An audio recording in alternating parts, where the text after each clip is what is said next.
All right, welcome. I am Beth Packard. For those of you that don't know me, I am one of the LEAP mentors, and I get the privilege of going through your tests with you tonight and also chapters 3 and 4 and helping you make a plan so that you can be successful with all of this emotional intelligence, right? So I am glad to see some of your guys' faces because I don't really like talking to black boxes, but um, hi, there's some more. Um, how was your test? I'm just going to ask the question that you guys want to talk about. I'm just going to jump to it real quick. Like, was it what you thought it was going to be, or was it crazy? Use the chat feature and just tell me all the things. I want to hear all the things. I know I tried to be really clear last week and say it's short. I thought it was going to be like a 3-hour long test, but it was pretty short. And afterwards, I was like, did I do it right? Did I say the right things? Did I think more highly of myself than I should have? Or like, what is the score going to, tell me? And so I was kind of anticipating. I don't know what I was anticipating, but it was really fun to see other people's scores. And so we're going to kind of go through some of that tonight so that you guys can feel more at ease about where you're at and know too if you were really disappointed by some low scores or you were actually impressed by high scores, that you're not alone and that there's room for improvement. You have not failed, okay? There's no failing in emotional intelligence. There's only getting better. So we're going to talk through that tonight. Let's just start with chapter 3. I'm seeing some of your responses over there that you were kind of surprised that your score was low or that it was really accurate, and that's awesome. So however you're feeling right now, I need to just say and encourage you that you will grow from here. There's nowhere to go but up. And the fact that you're putting in time and you're sowing into yourself right now means that you're going to improve your emotional intelligence. So give yourself a little pat on the back real quick. Quit feeling bad. Oh, thank you. I was going to say, I can see you not patting yourself on the back. Do it. All right, thank you. So what does emotional intelligence look like? Chapter 3 kind of goes through all the different aspects of emotional intelligence. And I underlined a few things in each section. And I want you guys, as we're going through it, and maybe you already did, maybe you already kind of thought through, okay, this was my lowest score and this was my highest score. And here's obviously where I need to work on things the most. But we're just going to start with self-awareness on page 24. And I'm going to read just a few highlights of what that one is. And if this happens to be your lowest or your highest or wherever it fits in your scoreboard, I want you to just be thinking of, like, why do you think I scored that way? Or what can I do that's going to help improve? Because we're going to get into that in the coming weeks. We're going to go through different ways to improve our score in those areas. So it's going to be awesome, but let's just understand. Tonight is all about understanding the 4 different areas that we tested in and learning how we're going to increase those. So self-awareness is your ability to accurately perceive your own emotions. Okay. So it's in the moment when you're going through this stuff. It's how are you perceiving your own emotions and understanding like what's happening. So I can, like sometimes people are really quick on their feet, right? And they're like real witty and they're real quick to respond. Like these people have a really good self-awareness. They understand how they function. And so a keen understanding of your tendencies is important. It helps you quickly to make sense of your emotions. Many times our emotions seem to arise out of thin air, and it's important to understand why something gets a reaction out of us. So we're looking for triggers. I feel like this is one where we're looking for triggers. When someone says something to you and it's like poking your button, right? And like, how do you respond to that? If you just are quick to respond back and you lash out at them or you spiral out of control. I mean, think about your kids if you're a parent. they know they know how to push your buttons, right?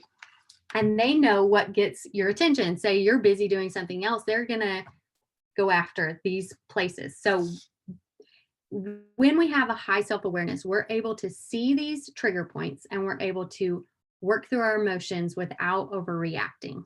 So a high or EQ in this area, a high score is going to be like, okay, that wasn't very nice. I'm not going to respond though the way you want me to respond. And you kind of like grit through your teeth and you like work it out. And so the higher and higher you get, you don't have to grit anymore. And it just becomes natural to deal with the emotions and take care of them. So that's self-awareness. It is the foundational skill though. It's the most important one because it's us dealing with our own stuff, right? When we have it, it says on page 26, it makes all the other emotional intelligence skills so much easier. So it feels like this is the foundation and we need to, really get a concept, a good grasp on this one so that we can excel in the others as well. It says that it's so important for job performance that 83% of people high in self-awareness are top performers in their companies. 83%. Isn't that crazy? Only 2% of bottom performers are high in self-awareness. So we have to be working in this area. This is one of those areas that is literally going to take us from, as young living leaders, it's going to take us from lower ranks to higher ranks, just this one alone, because we understand and we're not going to overreact and do things that we shouldn't be doing. Okay, so then it goes on and it tells a bunch of different scenarios, and we're going to skip those because you probably already read those. The next one is self-management. Self-management is what happens when you act or you don't act. This is on page 32 if you're reading along. It is our ability to use our awareness of our emotions to stay flexible and direct our behavior positively. So maybe that's more of like, instead of overreacting or flying off the handle, we're gonna take care of things the way they need to be taken care of. So we're managing ourselves. The other one, maybe I said it wrong. The other one is just being aware of it. And this one is where we actually manage it. Does that make sense? The difference between the two, like we're doing a good job of managing those emotions instead of letting them take control of our lives. On page 33, it says real results come from putting your momentary needs on hold to pursue larger, more important goals. So I can think of, we're planning for 2021 right now, right? And we're making our vision and our plans for this year. And it should be a big vision and a big goal. But if we allow little things to come in and sneak and steal our time and take away from that huge vision that we have, we're not self-managing very well. Does that make sense? Like we're allowing other things to come in and steal our time and steal our energy.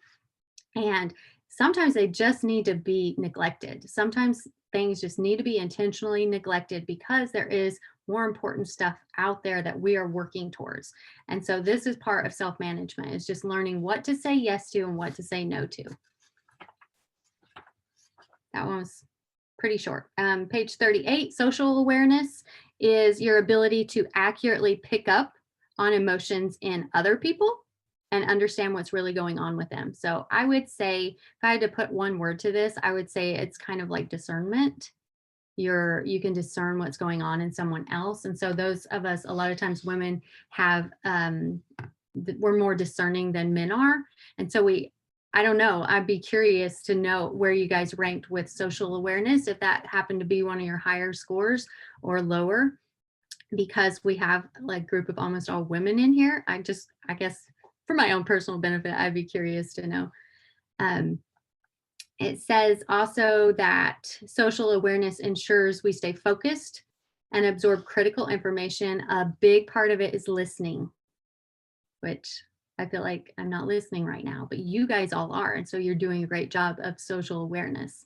You're learning about the person. And so when we're in situations, sometimes we just need to zip it and just see what people are what's coming out of their mouth, because out of the abundance of the heart, the mouth speaks, right? And so we can find out all sorts of pain points and fears and issues that people are dealing with. And we do a lot of this when we're looking for needs. Like if people are talking about all their issues, we're like, oh, we have a product for that. We know how to help you with that. And we're making mental notes, right? We've become good listeners so that we can solve their problems because we have amazing products and a business opportunity that will solve like every problem, right? We have something for everything. We have an oil for that. And so social awareness is a really important one to tackle and to really like keen in on. And it's all about listening. Last one is relationship management on page 44. This is our ability to use awareness of your own emotions and those of others to manage interactions successfully. This ensures clear communication and effective handling of conflict. And then on page 45, I thought this was good. It says conflict at work tends to fester when people, so think of your Young Living business, think of your team right now. Conflict can tend to fester when people passively avoid problems because people lack the skills needed to initiate a direct yet constructive conversation. So this is where we as leaders, we have to step up. We have to learn how to be effective communicators, and we can't just brush things under the rug. We can't just be like, oh yeah, customer service screwed up again. We're just going to ignore that. We have to talk to our people about it, and we have to say, look, I'm sorry. That's not the way it should have been handled. I'm like, how can I make this right for you? And I just shared on the influencers page with someone who's discouraged tonight.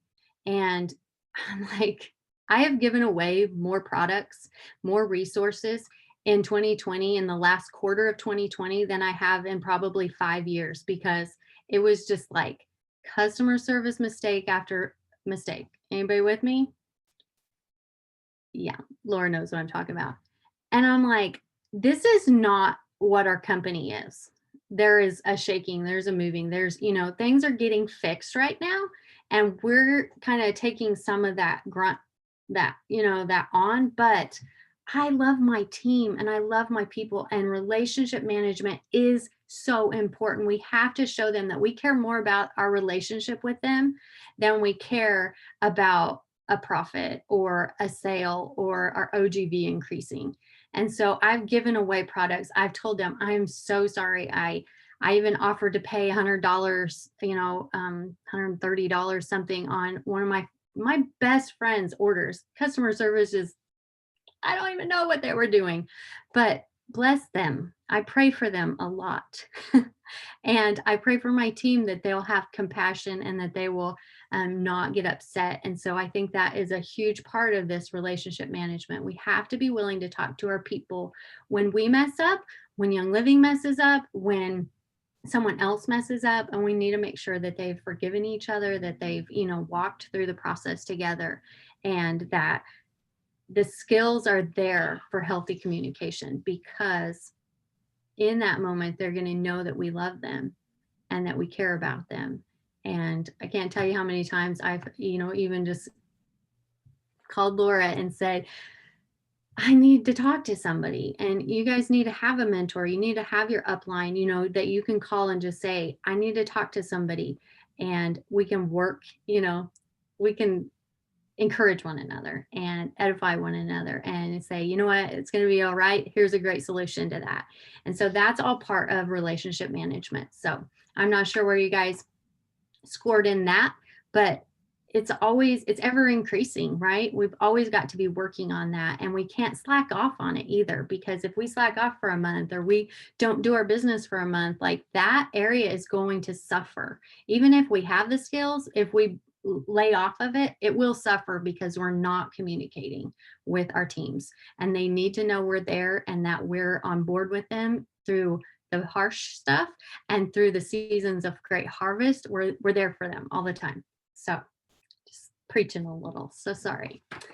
So let's jump ahead to chapter 4. If you guys have questions, please ask questions.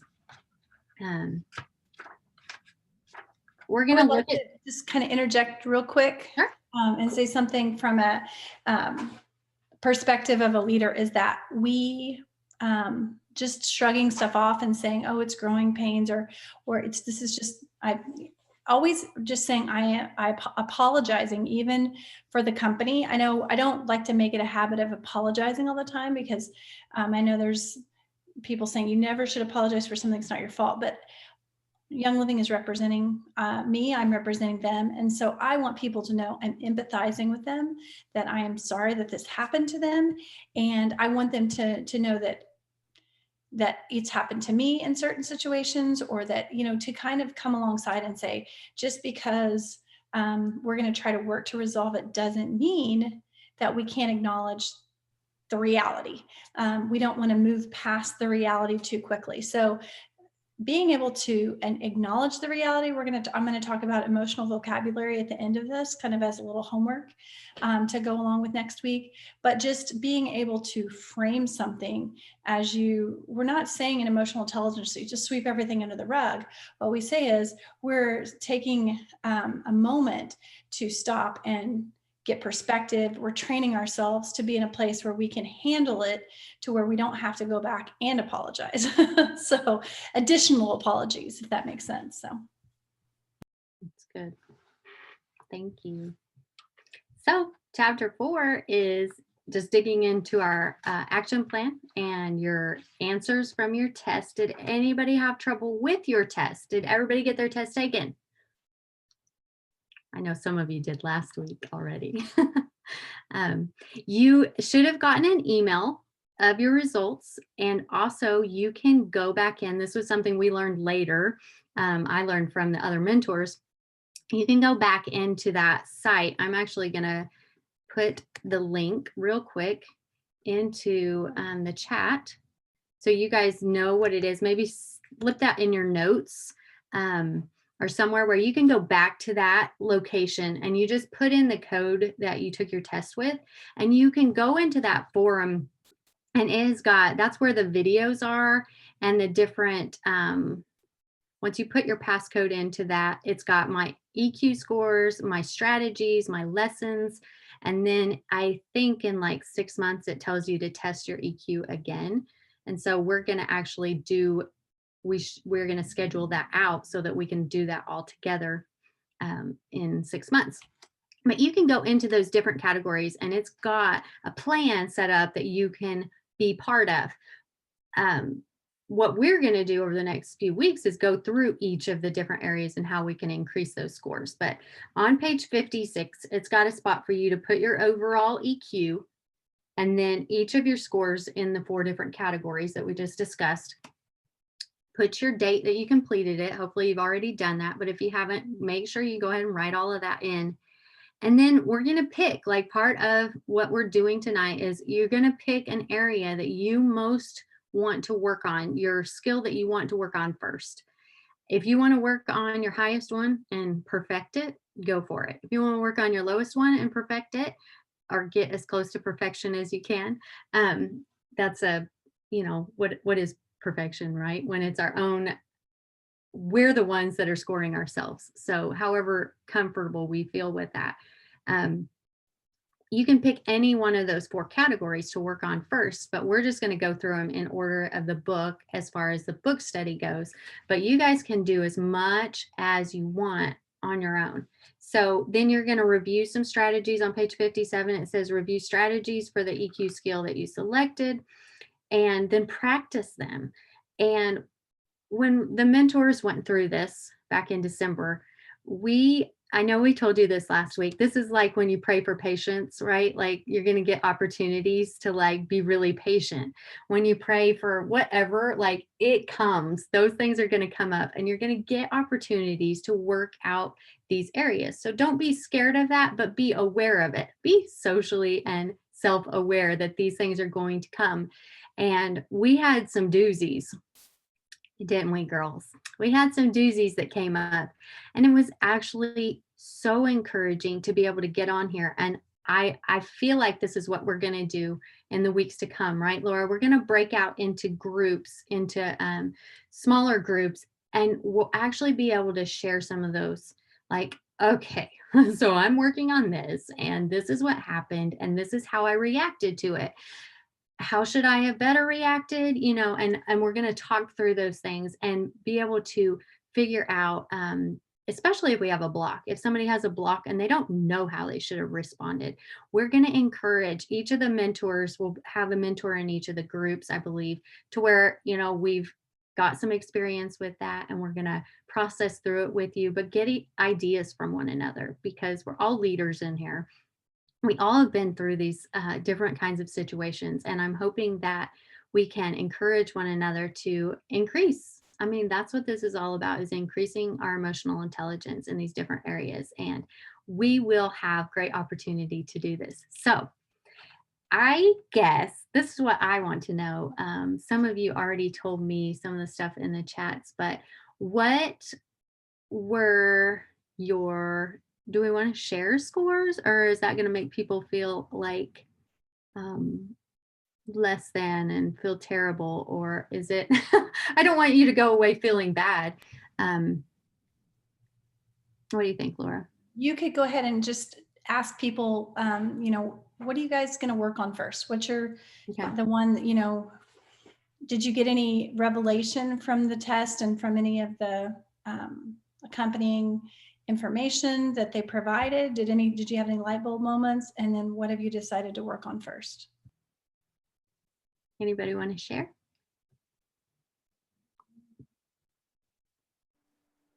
I can go. No, but I'll start. So I need to work on self-management. That was my lowest score. I was fairly even across the board, but it was lower, and it was no surprise to me.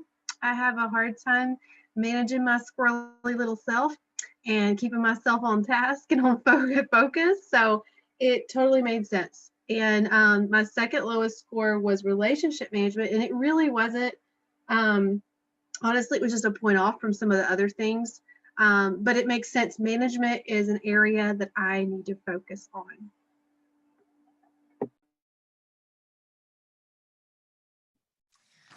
Same here for me. Self-management was my lowest one too.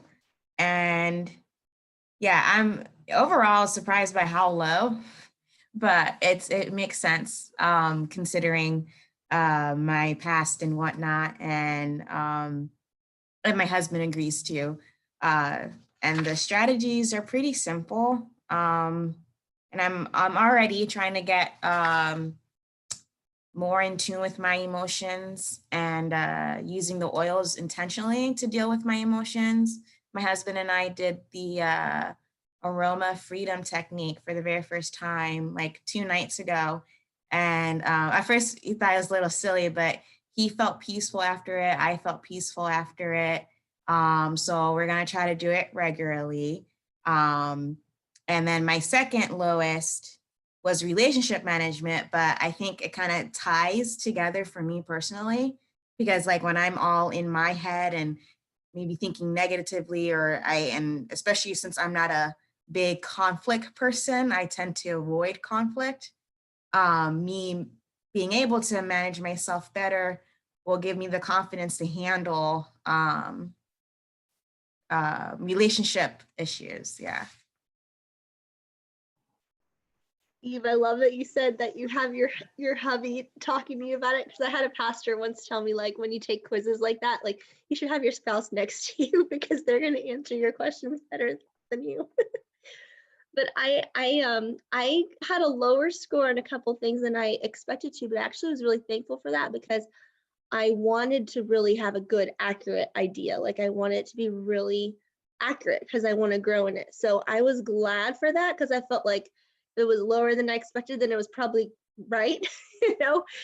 So I'm excited about that aspect. And I don't know, the book says to pick, I thought the book says, maybe someone else can clarify for me, because I thought the book said to pick your lowest and work on that first, but then in the quiz thing, it suggested that I work on not my lowest first, which was the self-awareness.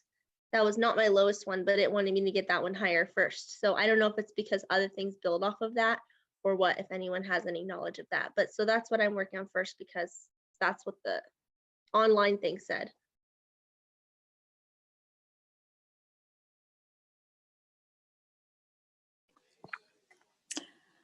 Okay, so for me, also self-management it was the lowest, but also relationship management was the lowest. So they were tied, self-management and relationship management. So self-management is the one that I want to work on first.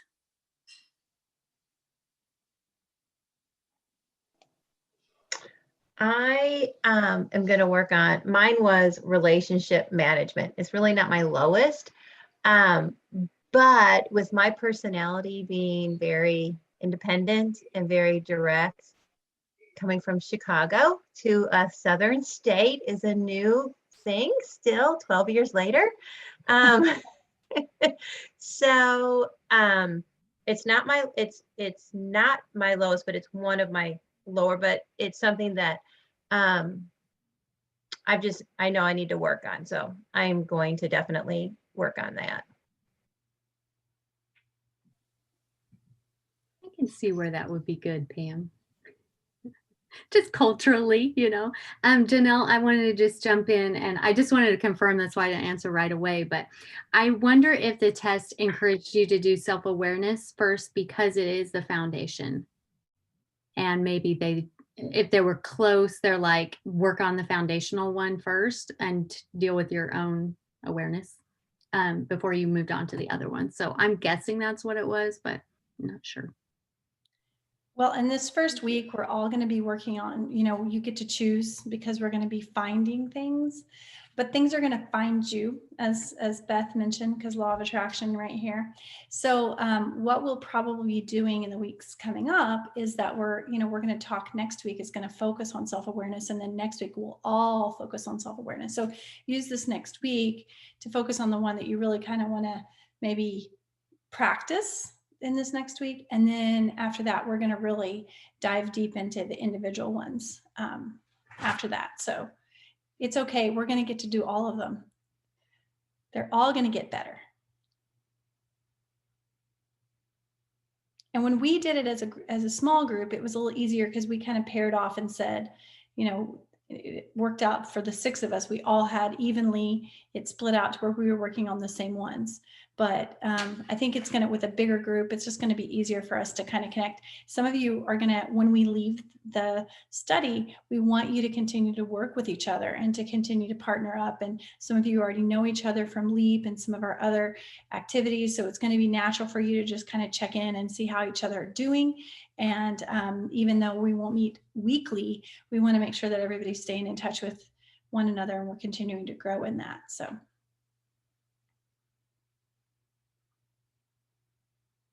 Any other comments? I have a random question.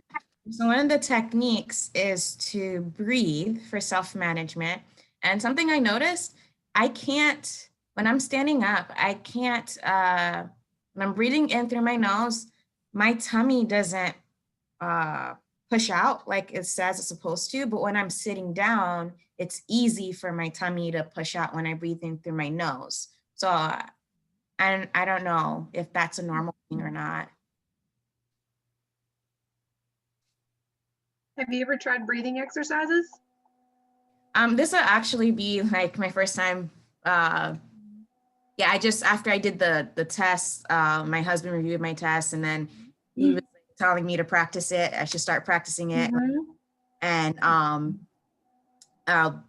I read it for myself, and it was saying that my stomach needs to breathe to be pushed out when you're breathing through your nose. That's your diaphragm. Yeah. And that is normal breathing, but a lot of times stress and stuff like that can start affecting your breathing if you're under a lot of stress and stuff like that. So you might retrain yourself. You might start out your day. I'm really excited you're doing Aroma Freedom, but even like that breathing in and the power posture, be really conscious when you're standing up of how you're doing it. If you don't feel your diaphragm moving, you might lay on the ground. Your body will naturally do it if you're laying on the ground. And it's almost like a grounding technique too, but breathe in some oils and start doing that, and you may retrain your breathing.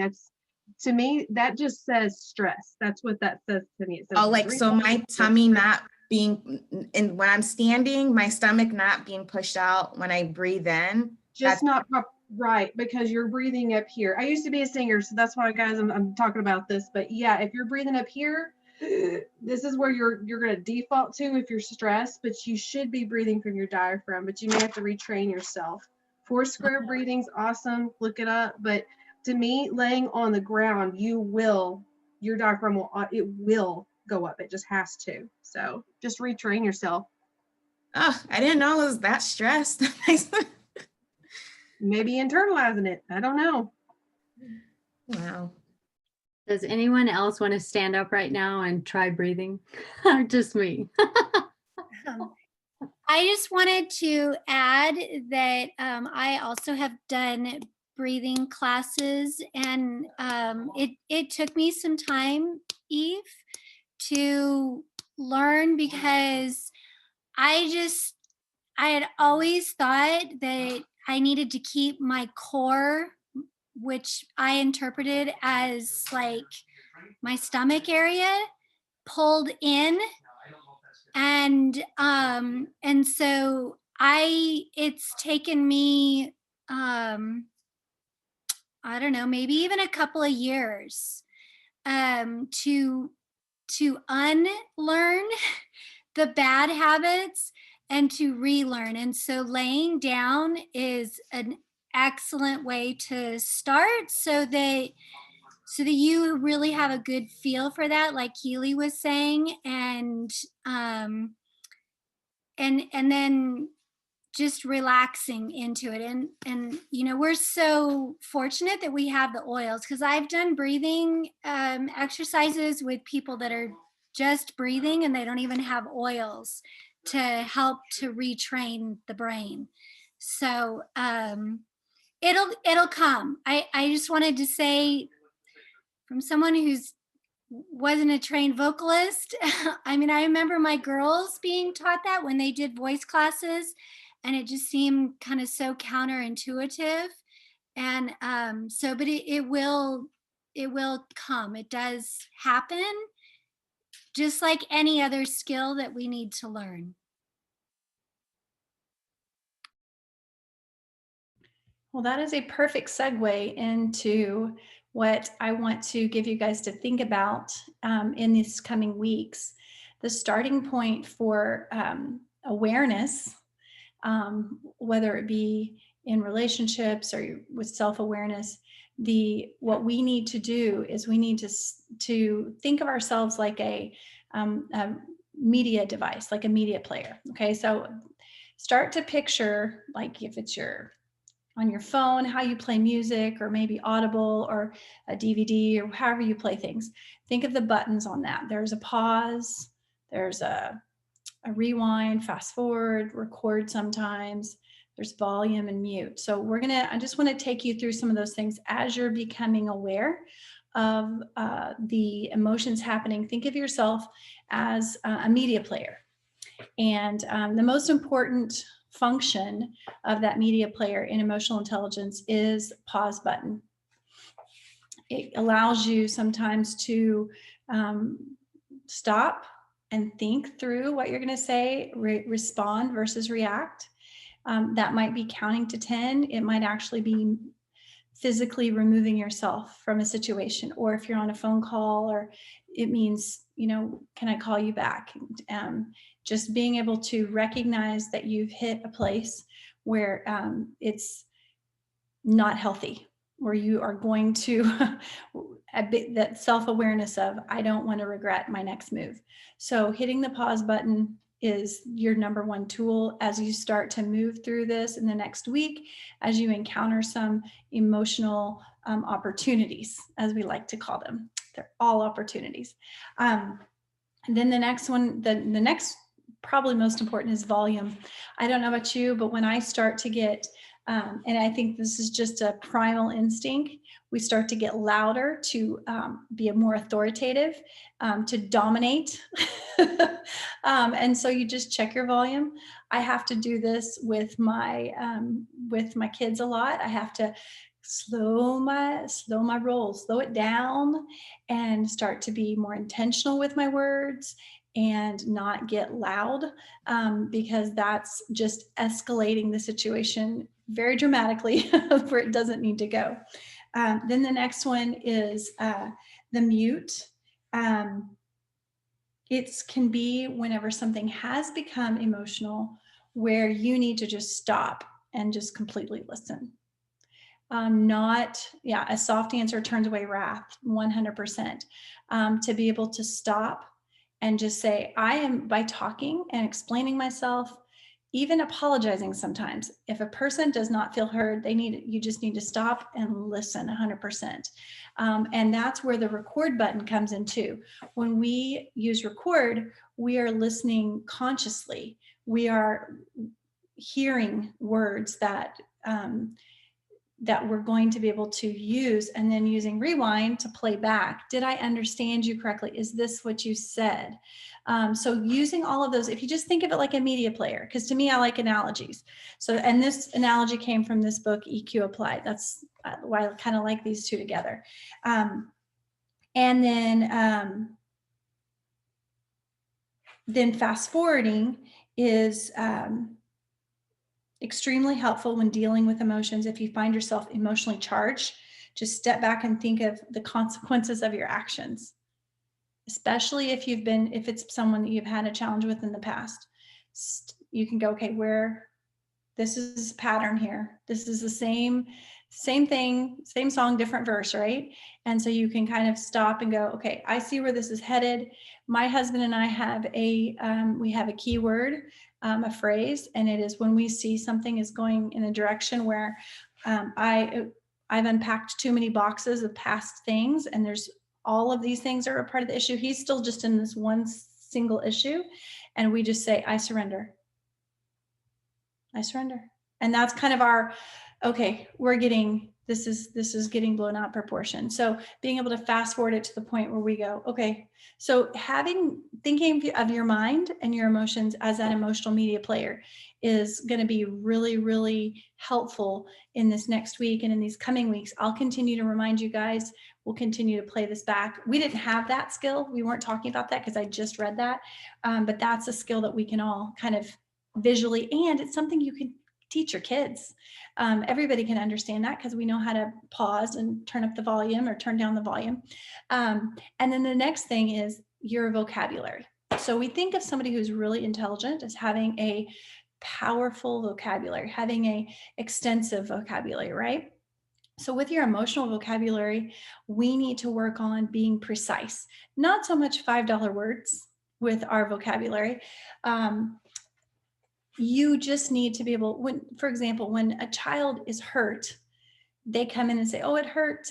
Where does it hurt? Why is it hurting? So you need to get to the point of what's happening in your emotion. So instead of just saying, I'm angry, stopping and record, think back, rewind and go, why?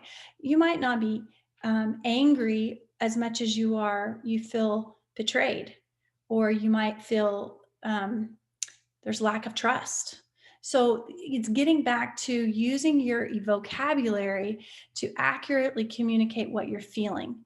And that's going to be a lot easier to have resolution, because what you're doing is then you're getting to the root. I feel pressured whenever you say that. I feel intimidated. What are the words that you can use to communicate with another person? And it's always, I feel. It's not you make me feel. It's not you did this. It's I feel this way. And being able to communicate that to another person. Now, I will tell you, even though I'm telling you how to do this, I have not mastered it. There's some people I fall into the same patterns with very easily. And there's some that I can handle it because I don't have history with them. That's just the reality of it. I am working on this as well. So these are just some tools. I really love the media example, to be able to kind of say, okay, wait. I can have self-control here and use your playback function. Also, we have our oils. And so next week, find an oil I love Valor. Look, releasing emotional patterns. You have your controlling toxic emotions, or conquering toxic emotions by Rhonda Favano is another book that can show you specific oils to use or blends to use for specific emotions. So that's what I would encourage you guys. Feelings Buried Alive, give some references. So that the thing that you can do is look into more specifics. Start identifying those, kind of drilling down further into what the emotion is. Why am I responding the way I'm responding? Why am I agitated? And then look at your oils and see what oils can I use to start maybe putting oils on preemptively with someone that you've had an issue with. Forgiveness is always a good place to start. And that could be forgiving yourself or the other person. But I think that we can all agree that we have right now what we're doing tonight and this next week could be really, really powerful in a lot of our relationships, in our internal conversations as well as our external. I see some comments over here. Yeah, Dina says, I often feel not heard, especially when I have repeatedly said so. Yeah, so that's how, instead of just saying I'm angry at you, just stopping yourself, hitting the pause button. And I tell you, if you've not hit the pause button with someone before and you're used to having high volume, you're going to get their attention when you hit the pause button and you bring your volume down. Do you see that pregnant pause I used right there?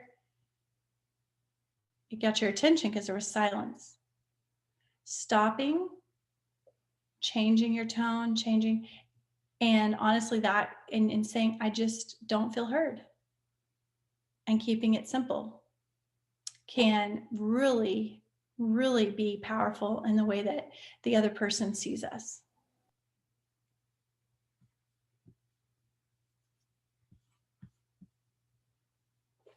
Any comments or questions about that?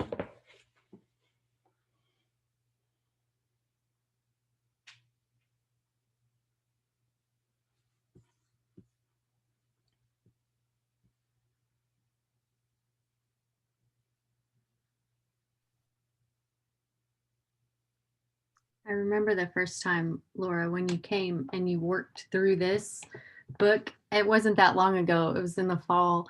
And I was like, whoa, how does she know what emotions they're feeling? Like, that was all new for me because I'm like, I was trained to just duke it out and fight it out and not, like look for those emotions. And so it is so powerful, and it has changed my relationships with my kids, my husband, with people at church, just everybody. When you stop and go, what are you really feeling? Like, what is that emotion? Just like she said, not feeling heard. She's not angry.